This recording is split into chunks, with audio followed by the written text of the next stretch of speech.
Bapak Ibu sekalian, sebelum kita menjelaskan setiap potongan dari ayat, mari kita coba cermati penjelasan yang disampaikan oleh muallif rahimahullah. Ya ayyuhalladzina amanu, wahai orang-orang yang beriman, idza aradtumul qiyama li ada'is shalah, jika kalian ingin menunaikan salat, menegakkan salat, wa kuntum muhditsina hadatsan asghar, dan ketika itu kalian dalam kondisi berhadas kecil, fatawaddau, maka berwudulah. Dengan cara apa? Bi antaghsilu wujuhakum, dengan kalian membasuh wajah-wajah kalian, wa taghsilu aydiyakum ma'a marafiqiha, dan kemudian membasuh juga kedua tangan kalian sampai kepada siku-siku marafiq. Kemudian wa tamsahu bi ru'usikum, mengusap kepala-kepala kalian. Wa taghsilu arjulakum ma'al ka'bain an-nashi'aini bimafsalis saq. Kemudian kalian juga membasuh kaki-kaki kalian, termasuk juga masuk di dalamnya adalah kedua mata kaki yang kemudian sampai kepada di atas dari pergelangan, mafsal. Wa in kuntum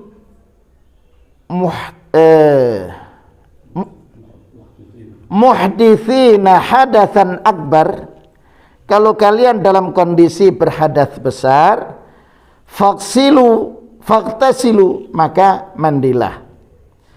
Wa in kuntum mardha, kalau kalian dalam kondisi sakit, takhafuna min ziyadatil marad, kemudian kalian khawatir semakin bertambah sakitnya,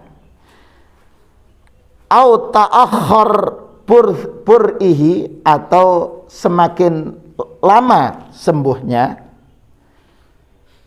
au kuntum musafirina fi halis sihhatin, atau kalian dalam kondisi bepergian dan di saat bepergian dalam kondisi sehat, au kuntum muhditsina hadatsan asghar biqada'il hajati masalan, atau kalian dalam kondisi berhadas kecil dengan sebab baru buang air besar atau sejenisnya, au muhditsina hadatsan akbar, atau dalam kondisi hadas besar, bimujama'atin nisa, karena bergaul dengan istrinya, walam tajidu ma'an ba'dal bahthi anhu, kemudian tidak mendapati air setelah berusaha untuk mencari air tersebut,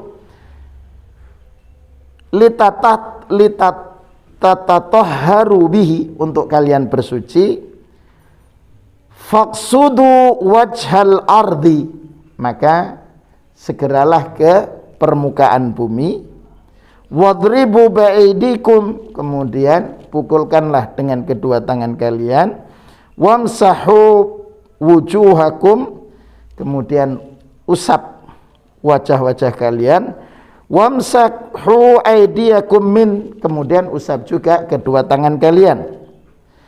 Ma yuridullahu ayyaj'ala 'alaikum dhayyiqan fi ahkamihi, Allah tidak menginginkan mempersulit kalian dalam pelaksanaan hukum-hukumnya, biayyulzimakum isti'malal ma'al muaddi ila dhararikum, memaksa kalian untuk memakai air yang kemudian memberikan dampak kepada bahaya pada kalian, fasyara'a lakum badilan anhu, maka kemudian Allah mengganti inda ta'adzuri limaradin au Lifaqtil ma, karena ada problem, kesulitan, atau karena sakit, atau karena tidak mendapatkan air. Itmaman li ni'matihi itmaman li ni'matihi alaikum, sebagai bentuk penyempurnaan nikmat Allah kepada kalian. La'allakum tashkurun, mudah-mudahan dengan begitu kalian bersyukur. Min nikmatillahi alaikum, dengan nikmat Allah yang Allah anugerahkan kepada kalian. Wala takfuruna min, tanpa mengkufurinya. Nggih. Bapak Ibu sekalian, saya masih mengingatkan lagi tentang iman. Iman kan ada 3 nggih. Ada ikrar, ada at-tasdiq, pembenaran, ada amal. Nah, Allah memanggil kita, ya ayyuhalladzina amanu, wahai orang-orang yang beriman. Setelah kalian mengikrarkan dan meyakini kebenaran agama Allah ini, maka dituntut untuk kalian menunjukkan keimanan kalian dengan cara apa? Iqamatus shalah, menegakkan salat. Jadi pelaksanaan atau melaksanakan salat adalah bukti kita beriman kepada Allah Subhanahu wa taala. Lah, ketika salat, maka ada di sini syurut, ada syarat yang harus dipenuhi. Di antaranya apa? Dalam kondisi thaharah, bersuci. Idza kumtum ilas shalah, ini kan nanti banyak yang membahas dari sini. Kumtum itu dari kata koma. Koma, komu, komat, komata, kumna, kumta, kumtuma, kumtum. Berarti di sini kata gantinya adalah antum. Antum, kumtum. Kalau perempuan, kumna. Ini ada yang menghadirkan syubhat. Loh, kalau ini kan fi'il madhi, berarti artinya, wahai orang-orang beriman, kalau kamu sudah menunaikan salat baru berwudu. Nah, begitu. Padahal kalau fi'il madhi kemudian sebelumnya ada huruf syarat yaitu idza, kemudian maka faksilu di sini adalah jawabus syart. Jawab. Yang namanya syarat itu dilakukan sebelum atau sesudah? Sebelum. Kenapa? Karena ada idza. Karena itu idza selalu diartikan apabila. Nggih. Ini harus dengan cermati, karena ada orang yang memahami di Al-Qur'an tidak ada yang menjelaskan tentang salat. Tentang salat 5 waktu. Begitu. Nah, di sini Bapak Ibu sekalian, idza kumtum ilas shalah, jika kalian hendak menunaikan salat, maka di sini ada thaharah. Apa kewajiban thaharahnya? Berwudu. Nah, bagaimana wudunya? Nah, di sini Bapak Ibu sekalian, dalam surat Al-Maidah ini wudu yang sifatnya wajib. Wudu yang sifatnya wajib. Apa itu? Dimulai dengan faghsilu, ghuslul wajhi, membasuh muka. Al-aslu, asal perintah itu sekali. Berarti minimal wudu yang wajib itu membasuh muka sekali. Makanya nanti jenengan cermati, Rasulullah SAW bisa berwudu itu dengan 1 gayung air. Ya, menunjukkan ekonomisnya gitu. Kita ini kan tidak toso, gitu. Begitu. Jadi ghuslul wajhi, membasuh muka. Yang namanya muka dari mana? Ya ini dari sini. Ini masuk muka. Kemudian wa aydiyakum ilal marafiq. Yang kedua, ghuslul al-yadaini sampai kepada al-marafiq. Marafiq siku-siku.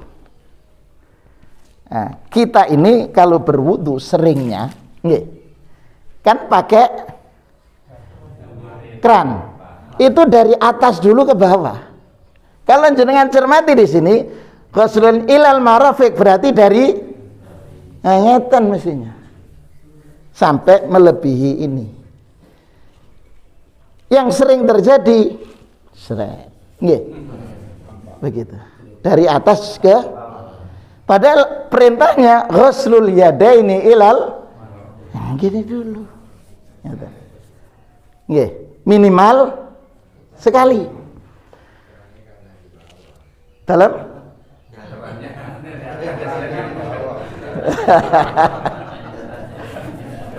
ya arsiteknya ini bertanggung jawab. Kemudian yang kedua, jadi kanan kemudian kiri, ghuslul yadaini ilal marafiq, sama. Kemudian Bapak Ibu sekalian, setelah membasuh kedua tangan, yaitu tangan kanan dan tangan kiri masing-masing, ini yang wajib sekali. Kemudian wamsahu, yaitu al-mashul ra'si, mashur ra'si, mengusap kepala. Di sini Bapak Ibu sekalian terjadi perbedaan di antara ulama. Gara-gara huruf ba. Saya sampaikan di sini terkait dengan mashur ra'si. Ada yang berpendapat huruf ba-nya ini lit tab'id, untuk menunjukkan sebagian. Karena itu mengusap kepalanya adalah setelah ini sebagian kepala. Kenapa? Karena huruf ba-nya lit tab'id. Yang kedua, pendapat yang kedua menyatakan huruf ba ini bukan lit tab'id, tetapi lil ilsaq. Apa ilsaq itu? Yang nempel. Bagaimana? Dijelaskan dalam hadis Utsman bin Affan. Bagaimana Utsman bin Affan? Mohon maaf, dibuka dulu. Setelah terbasahi airnya, wa bada'a bi muqaddami ra'sihi, dimulai dari bagian depan ke belakang sampai qafahu, sampai tengkuk, balik lagi ke depan, baru jari tangan masuk, kemudian kiri nih, set, marrotan wahidatan, cukup sekali. Ngatan. Nggih sama saja. Rambutnya kan panjang, seret.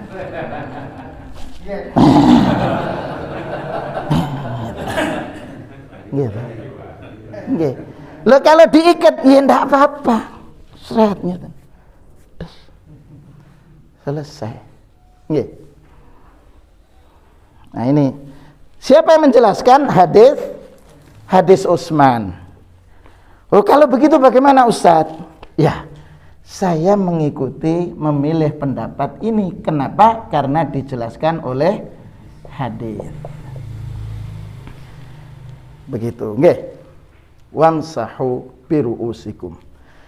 Kemudian di sini kalau kita baca ayatnya wa arjulakum. Dan kemudian, nah ini kembali kemana? Arjulakum ini, karena di antara qiraah membaca arjulikum. Nggih, ada bacaan begitu. Nggih. Kalau arjulakum maka kembali kepada al-ghuslu. Berarti di sini bukan mengusap, tetapi ghuslur rijlain, membasuh kedua kaki sampai mana? Ilal ka'bain. Nggih, makanya jenengan cermati di tempat wudhu di Masjid Nabawi atau di beberapa masjid itu ada tempat duduknya. Untuk apa? Memudahkan membasuh. Membasuh itu berarti dari ujung gini ke mata kaki. Nggih, ujung ke belakang terus naik. Nah, selama ini kita gitu. Itu nyiram, Pak.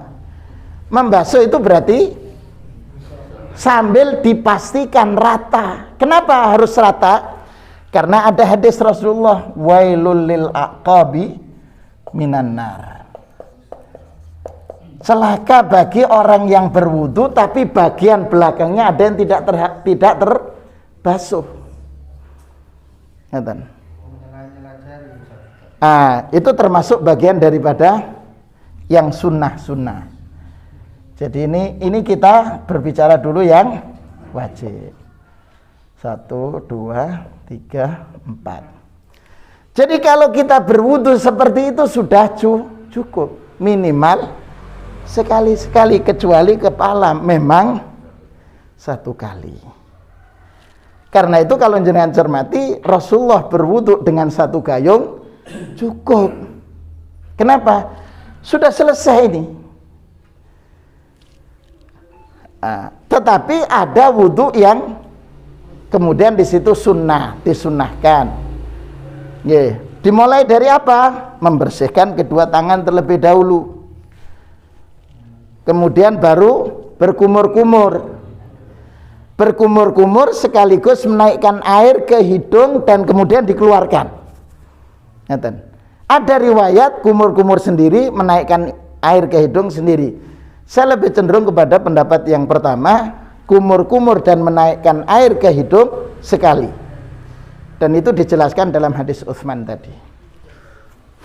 Dan kenapa harus menaikkan ke hidung? Rasulullah menyatakan bahwa setan itu tempat bermalamnya fil khayshum. Jadi di hidung nih, bagian atas. Lubang hidung itu. Makanya harus dikeluarkan. Jadi naikkan, bersih, dan itu enak, Pak. Enak insyaallah. Dalam suaranya enak kalau video streaming. Oh gitu nggih.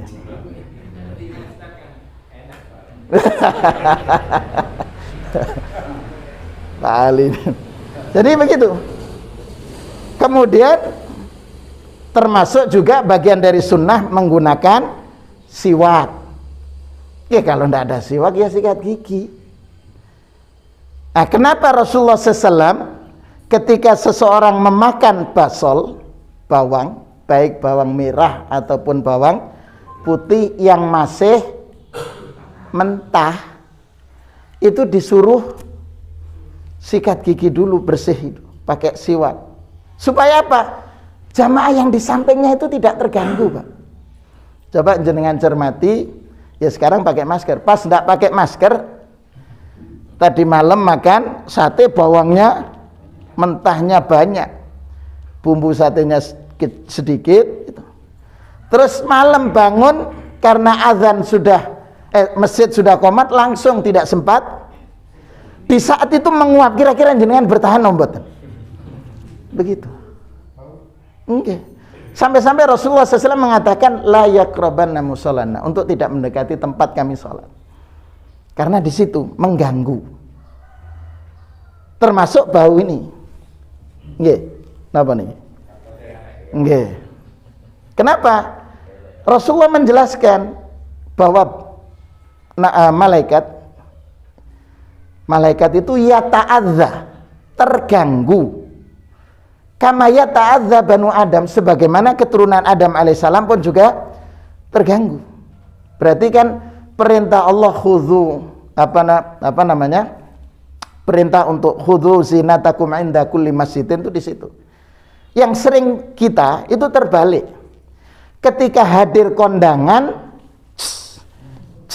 gitu, bagian giliran datang ke sholat di situ masjid menghadap Allah, ya kaos dalam yang repot kaos singlet, Pak. Lah, jadi itu 3 kali berkumur menggunakan siwak. Bahkan Rasulullah SAW menyatakan, laula an asyukka ala ummati la amartum bisiwak inda kulli wudu'in. Dalam riwayat yang lain, inda kulli salatin. Kalaulah bukan memberatkan atas umatku, niscaya aku perintahkan mereka untuk bersiwak di saat setiap kali berwudu atau setiap kali menunaikan salat.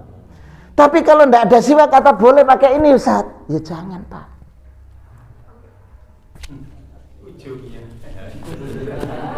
Ya jangan sih. Kenapa? Toharoh, Pak.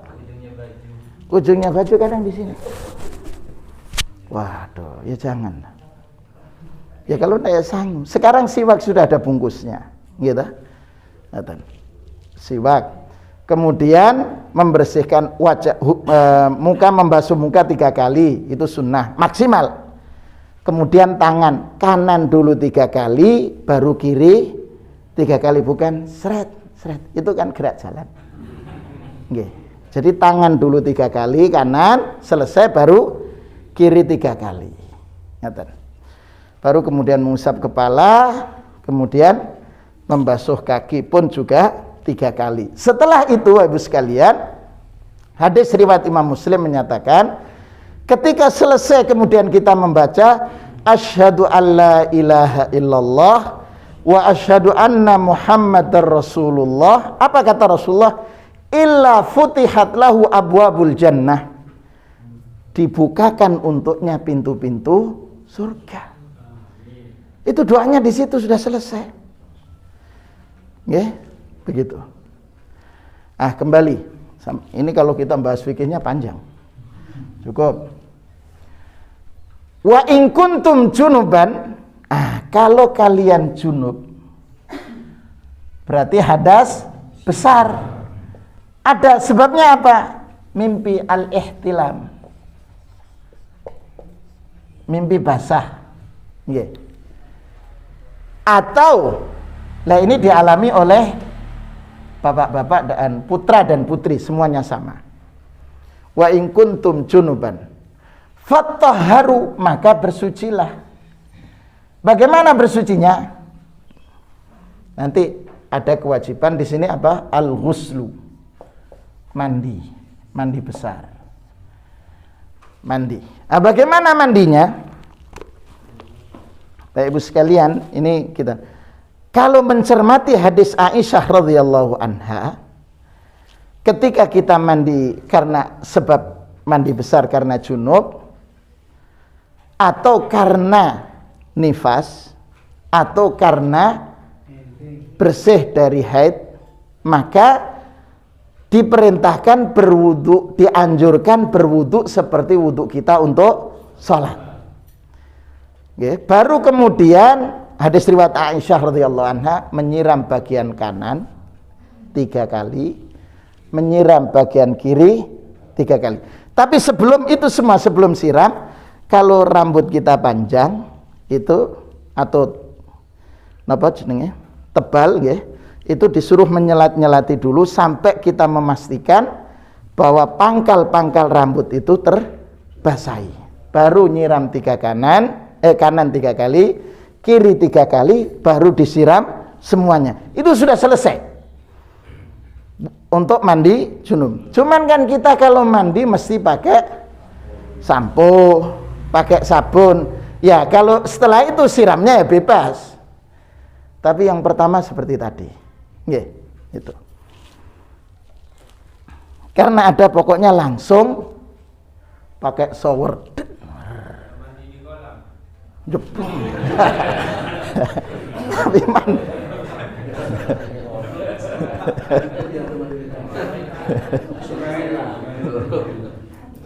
ya.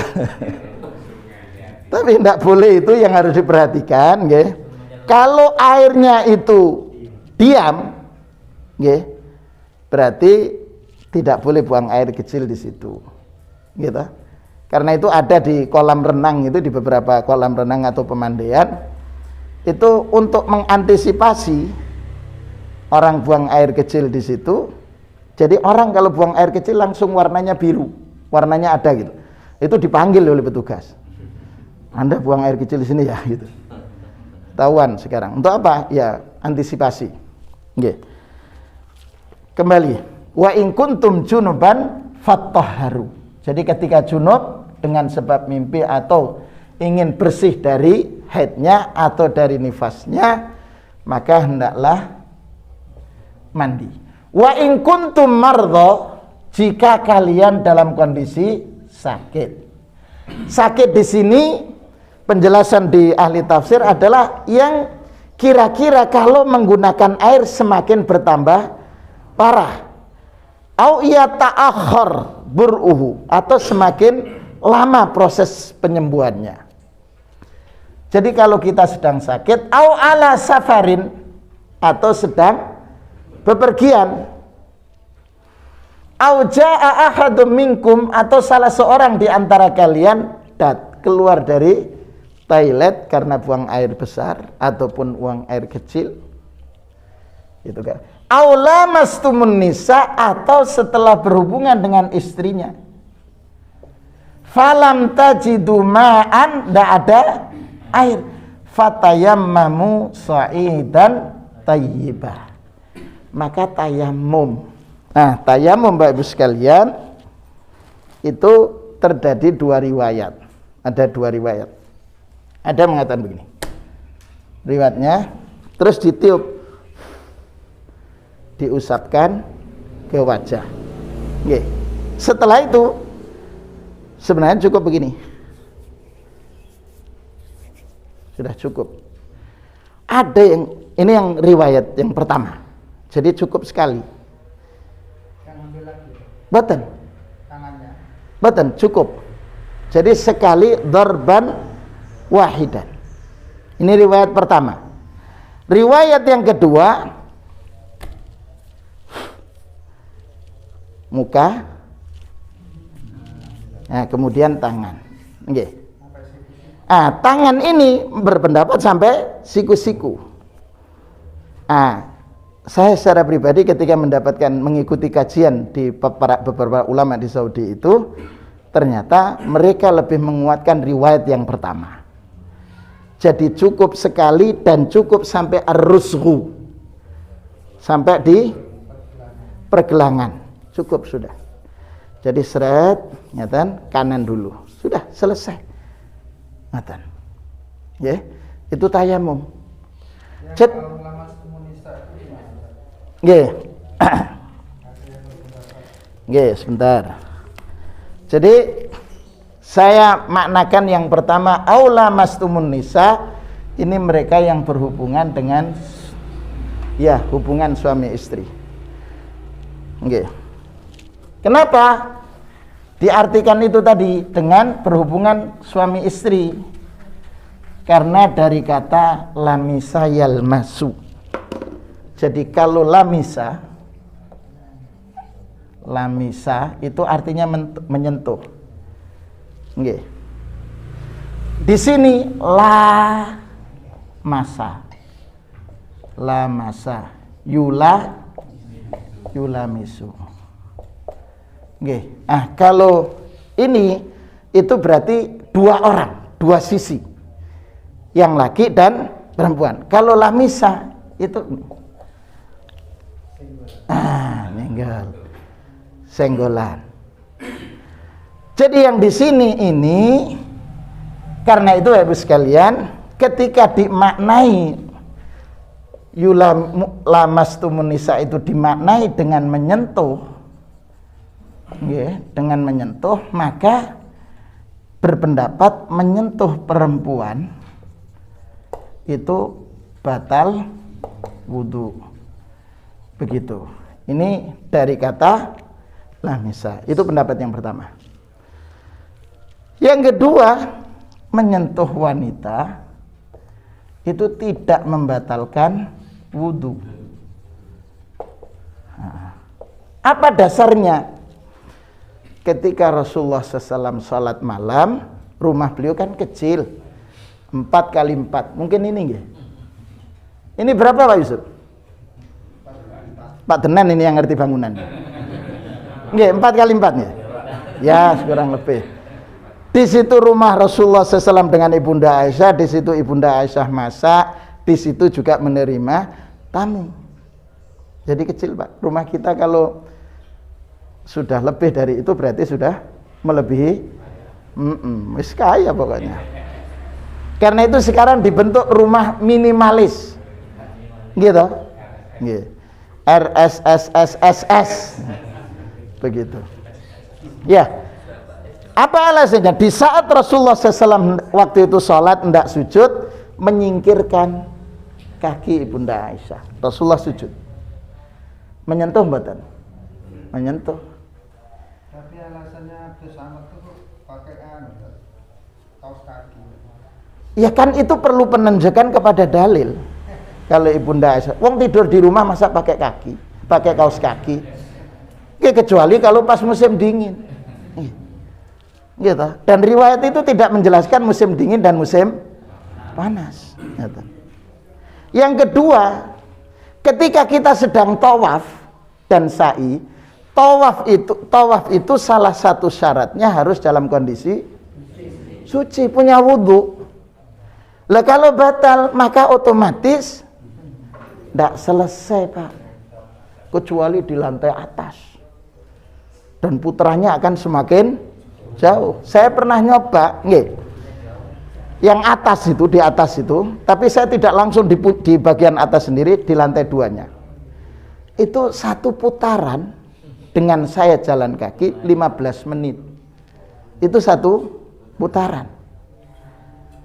Kecepatan saya loh nggih. Jadi saya nggak ngikut jamaah. Saya sendirian.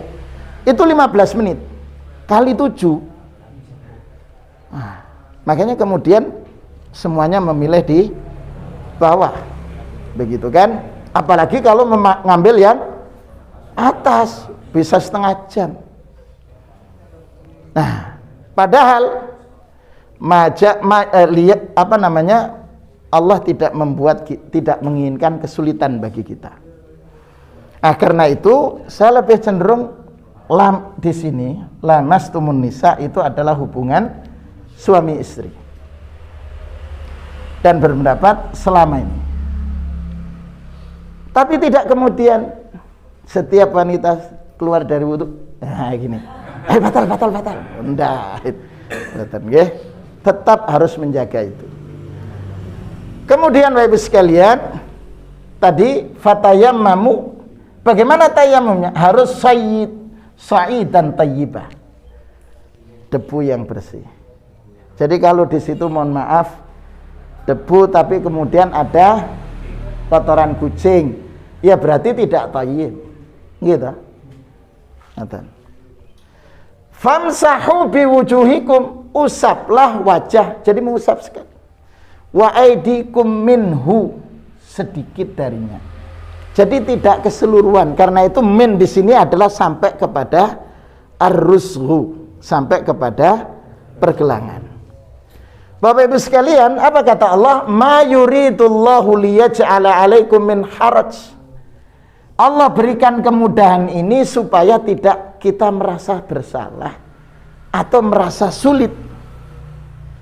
Walakin Allah menginginkan yuridu liyutahhirakum.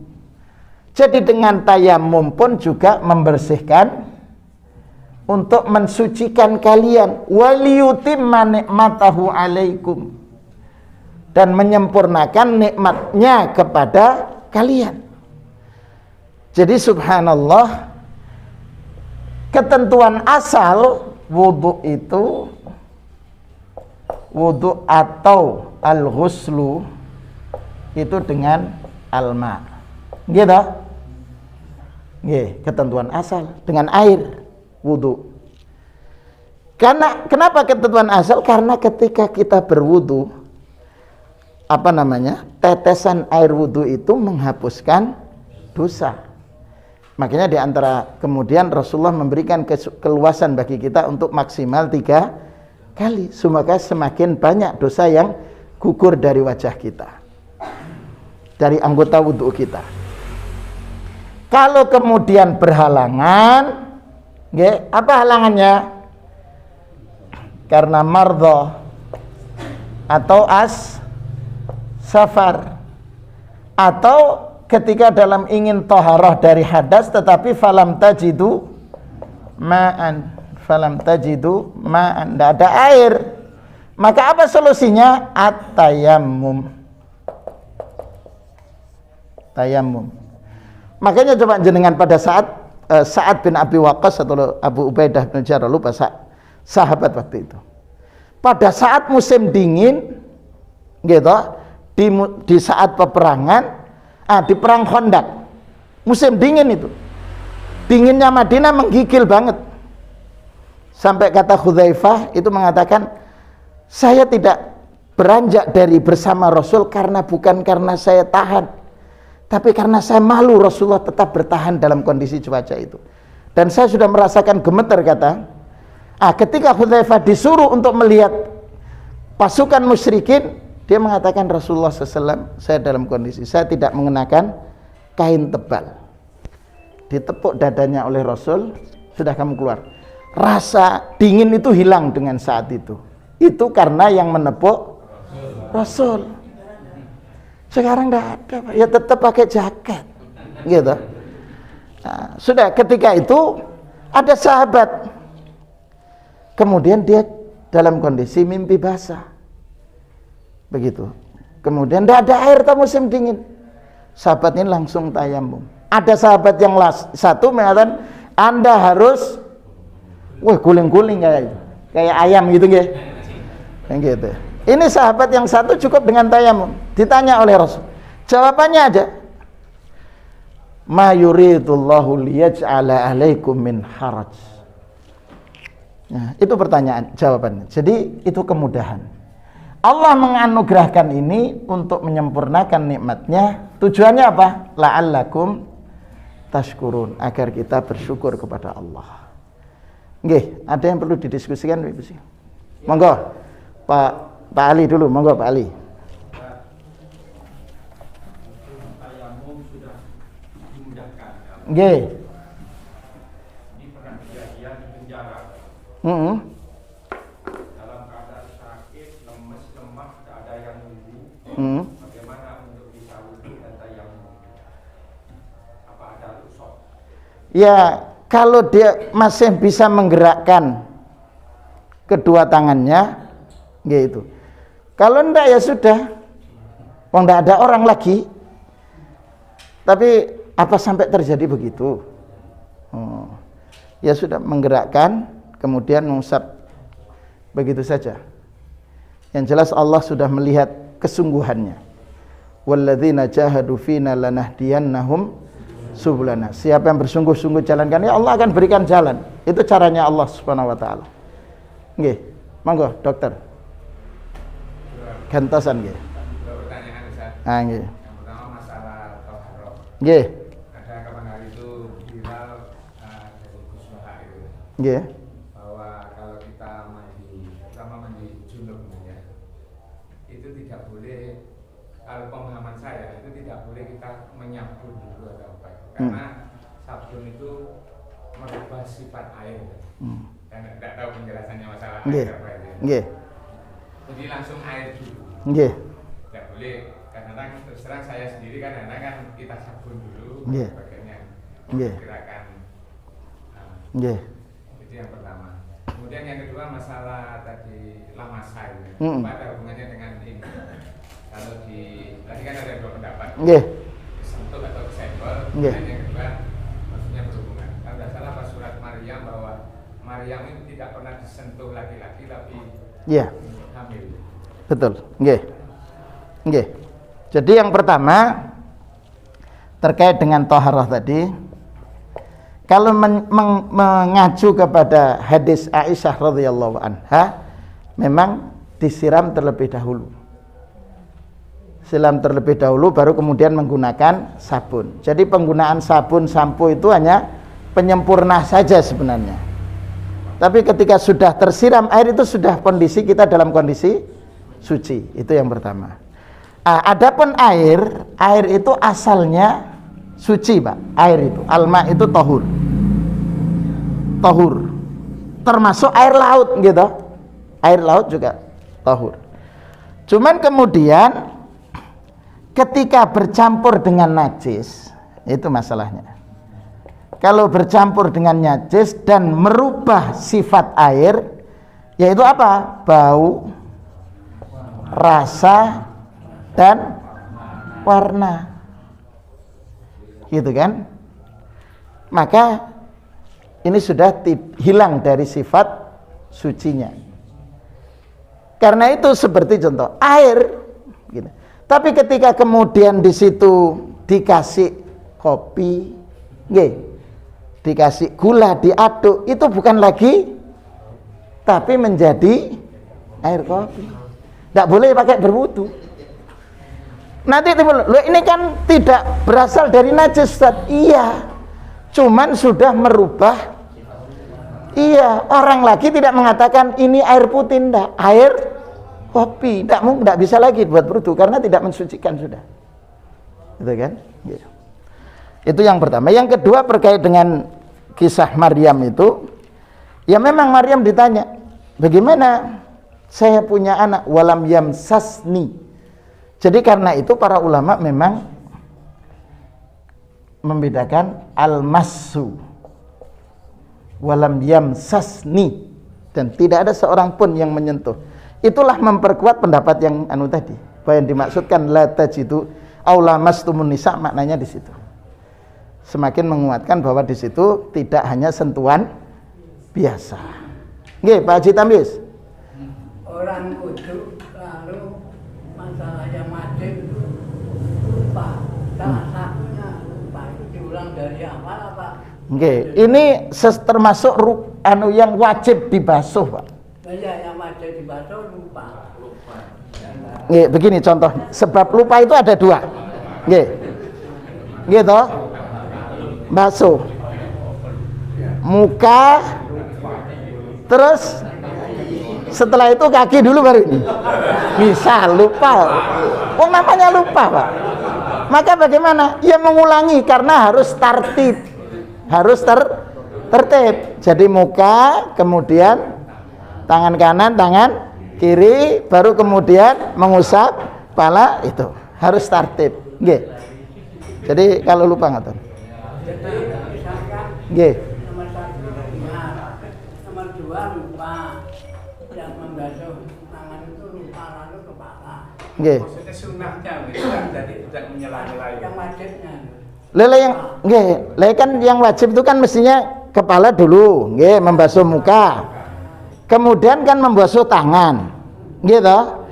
Ini habis membasuh muka kemudian langsung mengusap kepala. Ini lupa. Harus diulang karena tidak tertib. Nggih. Monggo, Pak. Berkaitan dengan menghapus dosa itu tadi. Nggih. Jatuhnya itu kalau kita kebiasaan pakai anduk langsung dianduk ini apa? Nggih. Karena itu Imam Ahmad rahimahullah lebih menganjurkan berpendapat selesai wudu kemudian segera pakai anduk, itu dimakruhkan oleh Imam Ahmad. Iya, kenapa? Karena peluang untuk hapusnya itu. Makanya lebih baik straight. Nah, begitu saja. Daripada kemudian dipakai anduk. Nggih. Monggo, terakhir.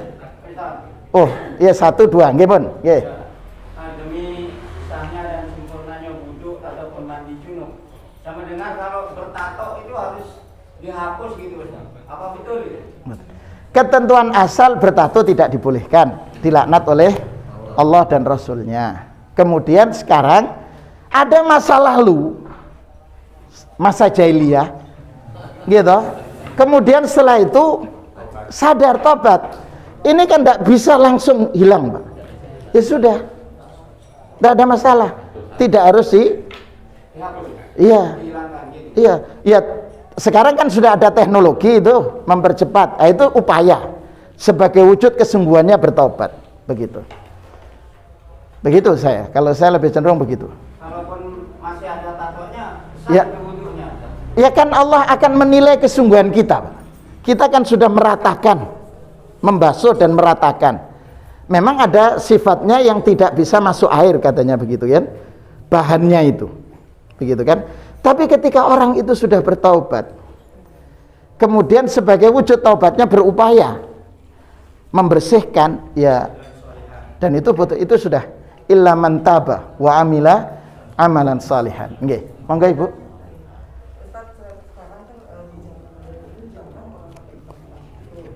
Bagaimana Ibu? Pakai shower. Oh, nggih, nggih. Ketika kita di luar Nggih. dan itu musim dingin, bolehkah kita tidak menjaga wudhu sampai dari itu? Nggih. Karena ini kerja, jadi wudhunya hanya sekali dia menjaga dari subuh terus kemudian sampai asar.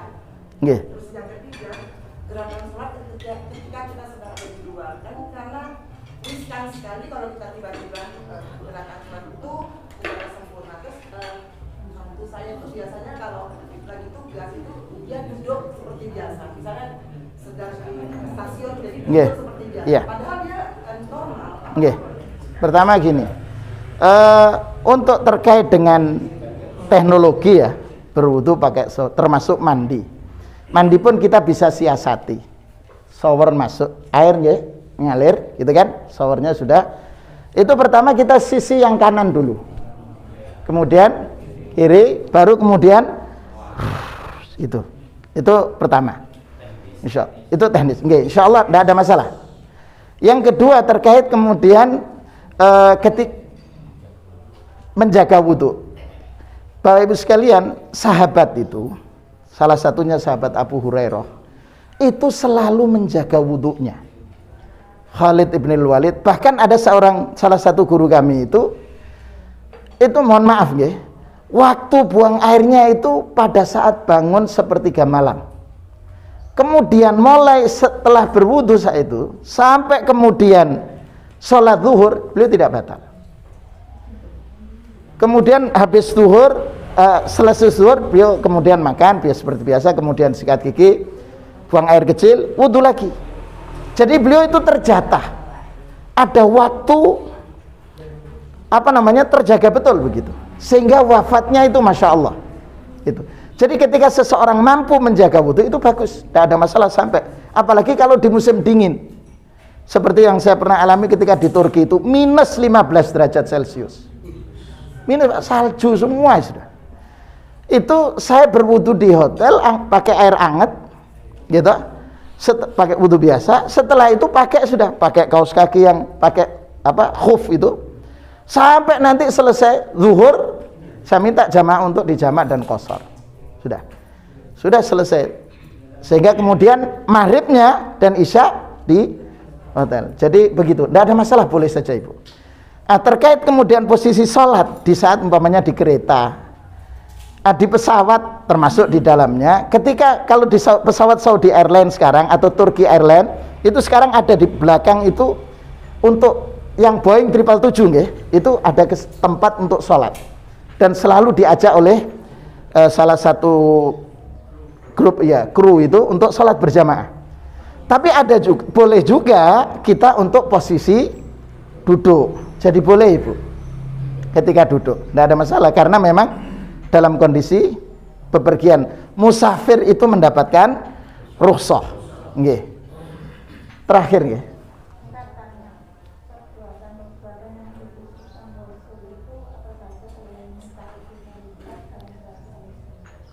Rasulullah SAW itu kalau puasanya puasa wisal, itu ada sehari puasa, sehari tidak. Tapi Rasulullah pernah sepertinya tidak berbuka. Sahabat kan ada yang menyatakan, kenapa kamu? Saya tidak buka Ustaz.